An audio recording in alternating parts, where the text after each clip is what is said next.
After 150 miles here at the finish line, exhausted riders say these 2 days of physical and mental endurance is nothing compared to those who are living with MS. Drive for Hope has raised more than $400,000 since 2006, not only bringing the greatest and brightest research into the Madison area, but most importantly, creating hope for lung cancer patients. An extensive search went into finding this man, with everything from helicopter searches to ground searches done by hundreds of volunteers. Today, golfers were out to Drive for Hope in the 9th annual Drive for Hope Golf Tournament. The event benefits UW Carbone Cancer Center's Creating Hope Lung Cancer Research Fund. Beloit police continue investigating last night's shooting at Summit Park. Officers were dispatched to the 1200 block of Henry Avenue for reports of shots fired around 8:30 last night. There they found 2 men shot. Both were taken to Mercy Hospital in Janesville. A third person was also injured and taken to Beloit Memorial Hospital.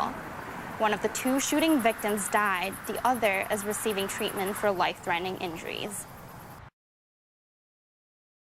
The community of Black Hawk Park finds a heartbreaking way to end their 4th of July weekend. It's usually very quiet, so I did not, how to say it, expect anything like this happens. After a 2-day search, 17-year-old Thomas Biggs was found dead in this pond 13 feet under the murky water. Biggs was last seen walking along this uneven road.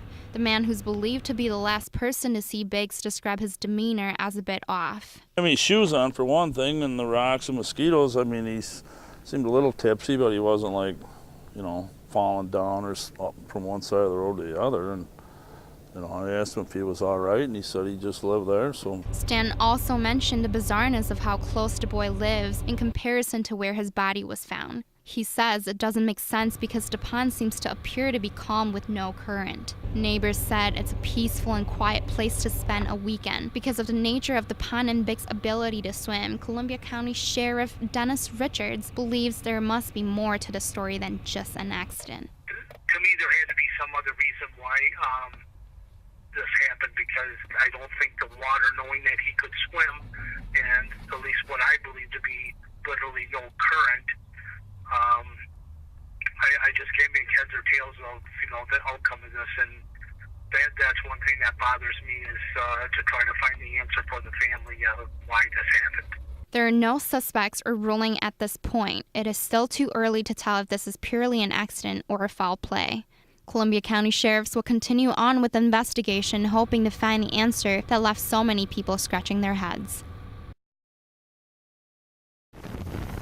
When 82-year-old Gilmore Divenisha went missing on Wednesday, no one hesitated to find him. Helicopters, search dogs, and hundreds of volunteers were sent to look, but it wasn't successful until a drone was sent up in the sky. Everyone just kind of didn't rush over to the car or anything. And so we got out of the car, and I was like, hey, you know, I think we have someone who you guys might want to see. And so they came over, and we're just like absolutely blown away who we had in the car. David Lesh is visiting from Colorado with his girlfriend. He has a ski and snowboard outerwear company, which he uses the drone to shoot this kind of a video.